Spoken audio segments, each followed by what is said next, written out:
So I had a great chat with Luca the other day. We had an interview over Skype, which he's already posted. I thought I'd put it on my YouTube channel as well. Remember, if you're not already subscribed, hit the subscribe button. And if you hit the bell, you'll get alerted whenever we do another video. And if you like things like this, give this a like and we'll put more up like it. I'll see you soon. Good evening, everybody. Welcome to another interview today. I'm pleased to be joined by new market-based trainer Martin Smith. Martin, how are you? Very well, thanks. Yourself? I'm not too bad. So in terms of starting this interview off, what's life like for a trainer at the moment? In terms, I spoke to a few jockeys as well, but what's life like for a trainer? Sort of quiet. We're keeping the horses going now. We're sort of keeping everything ticking over, but we're having every afternoon off almost. No racing, nowhere to go. It's nice in a way not to be run off your feet and be here, there and everywhere 5 days a week. But it doesn't stay nice for very long. A week or two is enough probably, and then you're itching to get back to work really. So in terms of the area itself, Newmarket, obviously we're in the midst of what would have been the flat season. Obviously we've had the Craven meeting, the Greenham was coming up at the weekend too. What's Newmarket like as an area at the moment? It must be quite quiet, I'd imagine.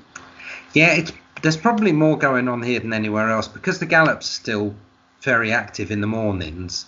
When you go downtown, it looks like there's still stuff going on. The high street is almost dead. There's a couple of banks that are open. You get a couple of queues outside those.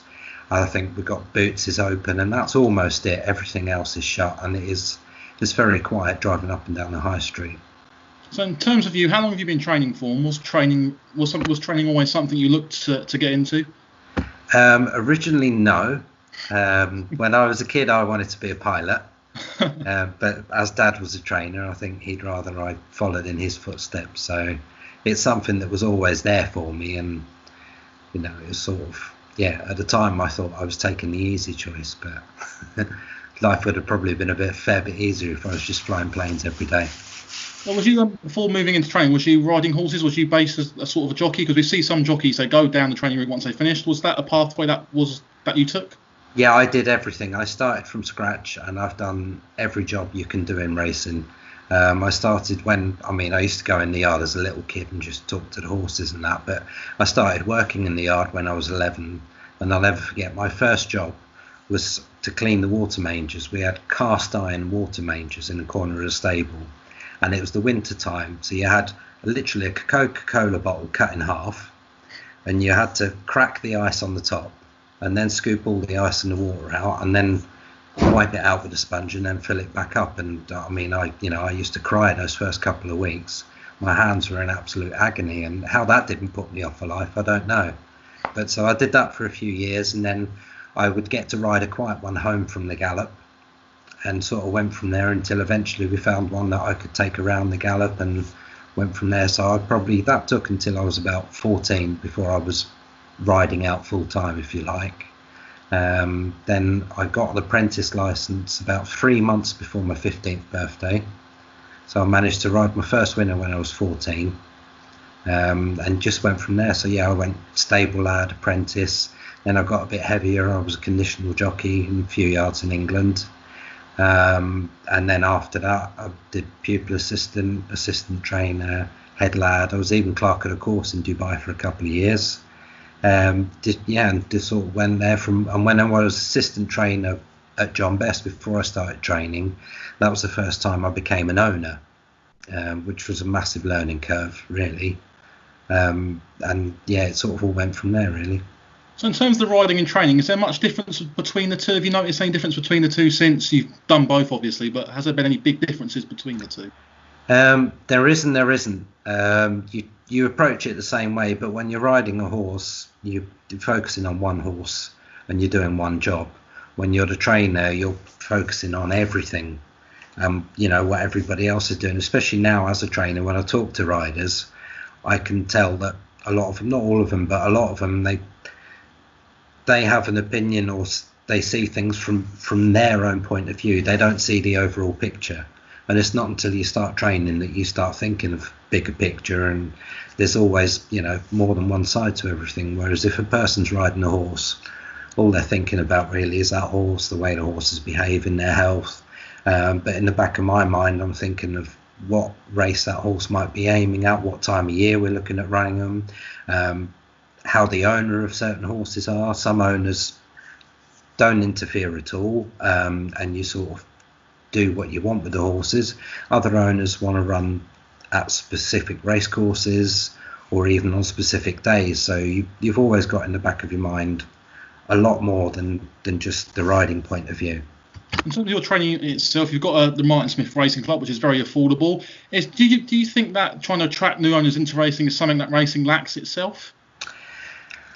Yeah, I think as a whole, there isn't a sort of a general hub of information. The BHA do have some information, but it's just a bunch of text on a website. There's not really a walkthrough process, if you like.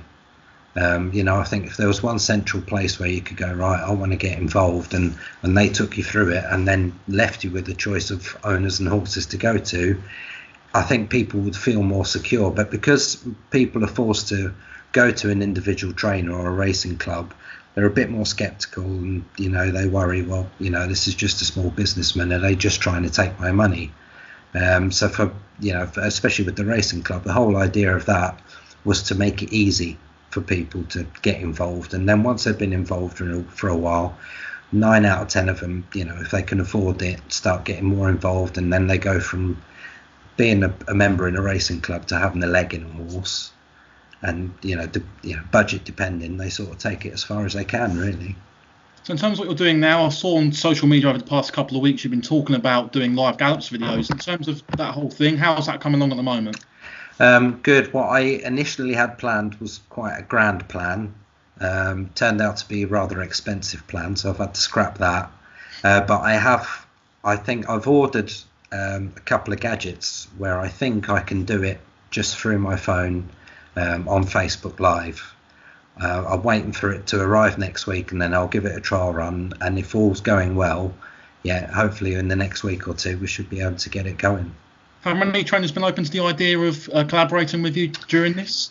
Yeah, I think a few of them have. Ed Dunlop's office got in touch. They were really keen to get involved. Obviously, it's just a logistical problem, really. It's, whose horses are going to go out when, and you need to sort of find the gallop, because other people will be using those gallops and they might not want their horses to be seen. So we just need to figure out the logistics and get together with who wants to do it. I suppose it would just be a case of having the meeting, and then obviously we need to get the approval of the Jockey Club estates who run the gallops, and I mean they're usually quite forthcoming with stuff like that, so I can't see that being a problem. But we'll have to get the approval of Nick Patton and everybody there, and touch wood, it should come off. In terms of also what else you've been doing a lot of training racehorse videos on YouTube as well. Do you think the industry lacks that behind the scenes sort of access too? Because we get open days twice here at Lambourne and Newmarket, and I'd say only one other trainer, maybe Jamie Osborne, only does these type of videos. So do you think it's something that this industry lacks on the whole? Yeah, I think as a whole, even not just racing, but the horse industry, we tend to be a little bit behind the times. I suppose most racing people would have been among the last to get computers at home and stuff like that. So we have been a bit behind the times. Even things like breaking in. I learned about Monty Roberts and the new way of breaking in when I was a kid. But still, 80% of racing yards do it the old-fashioned way, where you sort of take 6 weeks and board them into it. And the end result is the same, but the new way is kinder and is probably a bit quicker as well. So definitely racing takes a bit of time to catch up. It always gets there in the end. But yeah, you look on YouTube, there's a vlogger for everything. My wife watched, beauty ones, and now she's pregnant. It's all baby vloggers and that. So yeah, there's literally people will vlog for anything you can imagine. But like you said, for racing, there's hardly anyone doing it. So I thought it was a good opportunity, one to get out there and help put our name out there as well. And just finally, I want to mention about a horse you train, Affluence. He's been a good horse to you over the past season or so. Been very versatile too, running from 1 mile to 2 miles, run over jumps as well. What's a horse like that for your yards to be in and around with? A very versatile horse. What's he like to train and for the yard as well? He's great. I've known him ever since he was a foal. I got his mother. She was one of the very first horses I trained, and she didn't have much ability, bless her, which is why I got her. But she did have a really good pedigree. She had great conformation. She was a good-looking horse, and she did have a little bit something about her. But for one reason or another, she just didn't quite make it as a racehorse. And she was retired quite young, so when you look that Affluence didn't start winning until he was 4, you could argue his mother was never really given a chance because she was retired by that age. But yeah, he's been an absolute star of a horse. He's really good to do at home. He's got bags of character. He's a great ride. I rode him his whole 2-year-old year. And now Rachel, who owns half of him, she rides him most of the time. And just everybody loves him. Obviously, now he's won 5 races. He's more popular than ever. And it is great. It's hard enough to win with a horse. Some people say, I think every horse is capable of winning a race. They're not. If there were 10 times as many races available, it would be different. But finding a race that a horse with limited ability can win is a tricky thing. So when you've got one like Affluence, he's not a world beater, he's only a sort of 75 horse.